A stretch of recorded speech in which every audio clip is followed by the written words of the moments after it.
Today, folks, we have a special video. We are making new sub-weapons for Splatoon 3, or Splatoon 4, since the update cycle is almost done over here. Anyways, I'm your host, a talking stew from Mars Sunshine, the best game according to me. And with that out of the way, now I can start. I call this one the Hazardous Bottle. And spoiler alert, it acts like a Molotov, like from other games. Which means I'm going to be adding Afterburn to Splatoon. That's right boys, Afterburn. More on that later. Right now, I want to talk about the details of the sub. It's a beaker, and I even include a little scaling thing that's a bunch of nonsense, because I don't know anything about the squid language. Moving on, my goal with the sub was to add a new defense tool that's not really meant for killing, add a new mechanic as an Afterburn, and also add more teamwork. As for how the sub works, you toss it, it creates a fire pool that lasts for a couple seconds. I will go over the stats later, but first, let me go to Gmod to help you guys visualize it better. I just gotta load in. Ow, that hurt my ears. Looks like we're playing the edit any map. I like this map. And that's my brother right there. That's my brother. Very cool. He's just camera shy, don't worry about him. As for my cousin, he likes to fly planes, so he's usually up in the sky. What? Oh, it's a bomb. I can't do jack about that. Ha!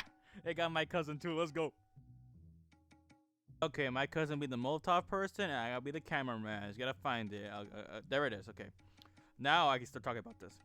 Okay, thank you, cuz that's perfect. Now move out the frame. There you go. Now we can talk about the stats. For Splatoon's sake, let's make this fire pool last for 4 seconds. That's one less second than Toxic Mist. We don't want this new sub to stall for too long because that would be annoying, especially on choke heavy maps. Plus, it does damage, unlike Toxic Mist. As for the ink consumption, I went with a cool 70%, and the recovery frames will also be long. Now for the damage, you take damage once you touch the fire. No duh, don't play with fire kids. But as for the damage you take, I decided to make it the same as rain, 24 damage per second. Once you leave the fire pool, that's when the afterburn applies, for about 1 second. Keep in mind that you will not recover health once the afterburn is done. That sounds scary, I know, but I added some things to make it a bit more safer to play against. First thing, the damage is reduced when you step off the pool, to 12 damage per second. Second and the most important thing is that you can shoot your own teammates to remove the afterburn effect. It's that simple and adds more teamwork to the game since now players have to look out for their teammates even more. And that's basically it for the sub. Gotta say farewell to my cousin and my brother. I don't know where he is, he's camera shy still. Okay, before we go, if the sub is way too strong, we actually lower the damage and how long it lasts. If it's too weak, make it last longer.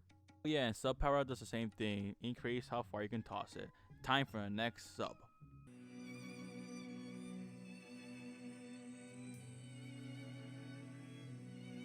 I call this sub Smoke Bomb, and it's based on a bath bomb, which honestly Splatoon should have a bath bomb item since when. Anyways, I'm gonna go over some details before I go over the stats, and how the weapon is used. First things first, you have to pull the wooden squid to activate the smoke bomb, and that will be the little animation when using the sub. By the way, the wooden squid will also change based on what type of species you choose. You can have an inkling or an octoling, and maybe other species in the future when you add more. That's all the details I want to go over, and now I gotta go over my goals of this new sub. I wanted to make a new sub that helped you maneuver around the place and also kept you safe. To add on to the safeness part, I wanted to create a sub that actually had some counterplay towards other subs and special, which I'll go over that later. Right now I have to go over how the sub works. For a smoke bomb, you will not be tossing it, you will be placing it down like an ink mine or beacon, which creates a smoke cloud of your team color, no duh. The smoke cloud will block enemies' view, no duh again, but it will not block your own teammates' view, it will become transparent for them, just to prevent trolling. Okay folks, now we're going to go over two important functions of the smoke bomb. You see that red circle I included in the smoke cloud? Yeah, when you're stepping in that red circle, you are completely invisible. And the reason why I did this is for weapons, that are huge like dynamo, do not stick out the smoke cloud. That is the reason why. Smoke bomb isn't going to work if your weapon keeps sticking out. The second and potentially controversial thing this red circle does is add some counterplay to some subs and specials. In the red circle, point sensor will not detect you, angle shooter will not detect you, auto bomb will not detect you, all those things, torpedo 2 will not detect you. This also includes global specials. Tenta missiles will not detect you. In fact, here's the other thing, if you are detected, you can just toss a smoke bomb on your feet and boom, you lose detection. Now, the reason why I added this new mechanic of losing detection is because there's way too many subs that point you out, and I want to toss the Shark Team players a bone. And also, no one likes global specials, so that's another way to counter them. Yet, I can still see the problems with this new sub, which is why I added some counterplay to the counterplay. Any sub that does over 100 damage can remove the smoke cloud. Now pay attention here, if they land in the red zone. Which means Splat Bomb, Suction Bomb, Curling Bomb can all remove the effect, not Torpedo, not Burst Bomb. Okay, perhaps the sub is still a little too strong, but that's why you need to focus on the balancing and being very safe with that. But I gotta be straightforward with y'all, I am not good at balancing things. Which means now we're moving on to the stats, and I gotta say, there's not that many, but here we go. First things first, Smoke Bomb does not do any damage, so you can walk through it with no problem. Also, it does not apply any effect that brightens your screen. Next important thing, it lasts for 3.5 seconds. Also, it's a good time to talk about sub power up. It just makes the Smoke Bomb last longer, but to get a better feeling of sub power up, let's just say a max K will give you 5 seconds. As for the ink consumption, I went with 60% with lots of recovery time, and that's basically it for the sub. If Smoke Bomb turns to be really bad, we can just increase the time it lasts, or maybe increase the height and width, which I didn't give a set amount. Or if Smoke Bomb turns out to be really OP, we can decrease how long it lasts, and also add more counterplay to it. Okay, that means it's time to move on to the third new sub.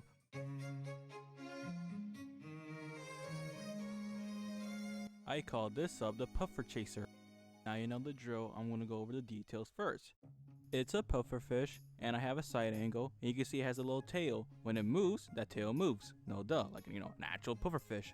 Second thing, it's a balloon filled with ink. You'll see how the ink will play later on when I explain it. Third and important thing, it makes funny faces, similar to Super Chumps. Here's some face sketches I made, and now it's not orientated based on your team color, it's all random. But honestly, I think it would be cool if there was a preset, as in choose 4 different faces, to add some more personality to your character, or to the sub. Okay, that's all the details, now let's go over my goals for the new sub. Initially, I want to make a wall that moves, but then it became a wall that chases you, then blows up, to add more aggression to the game. By the way, the explosion damage does not do that much damage, do not worry, but I'll go over the stats very soon. Now I gotta go over how the sub works. Do you remember Splatoon 1? Okay, good. Do you remember Seeker? If not, it's just Curling Bomb that seeks you after a few seconds. Okay, now keep that in your mind. The object that would be chasing you is a bubble from Splatoon 2. From Bubble Blower, the thing that launches you, that changes size every time you shoot it, and people use it as a wall? Yeah, that's the thing that's gonna be chasing you. Except the Pufferfisher will not change size when being shot at, nor do the one-tap combo for Splatoon 2, or take very long to get rid of, since I see this as a pseudo wall. Just a few shots and it's gone. It's just a wall on wheels that chases you. But there's also another gimmick. Once the Puffer Chaser is deployed, the player or the team can shoot it to cause an explosion. Yes, you have to shoot it. If not, it will not cause an explosion and bump the player for 10 damage. Not that much. One more thing before we move on to the stats, since I already started talking about that. The Puffer Chaser will not leave a trail, unlike Curling Bomb or Seeker. It only paints when it explodes. The sub is not a movement tool nor a painting tool, so you have to make your own path to follow it. Okay, now I gotta talk about the stats. You already heard about the bump damage, so let's move on. As for the damage for the explosion, directs do 40, and splash damage does 30. As for the ink consumption, I went with 40%. For the recovery time, 1.2 seconds. Now here's the important part, the health of the sub. 300 health. And with Object Shredder, that's gonna get destroyed very quick. Which, to be fair, I see the explosion damage as a bonus.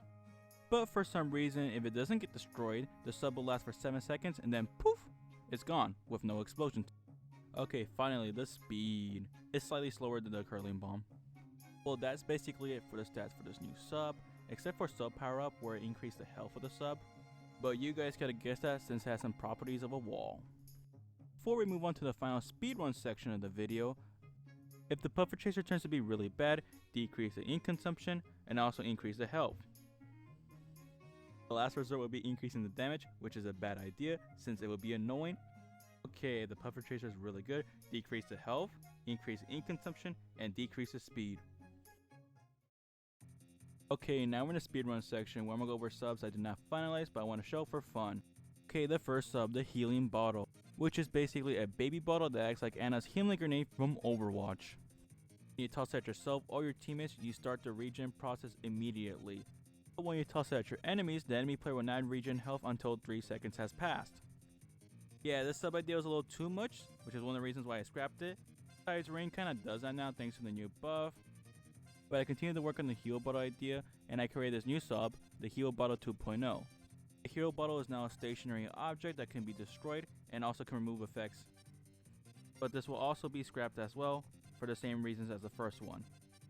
On to the next idea, I wanted to create a bear trap called Ink Trap, which is a contraction you can toss, yes, toss, and when players step on it, they receive 30 damage and get stuck in place for 1.5 seconds. So the player with the ink trap gets alerted. I decided to scrap this idea too, since I essentially made an ink mine that you can toss. So they were too similar.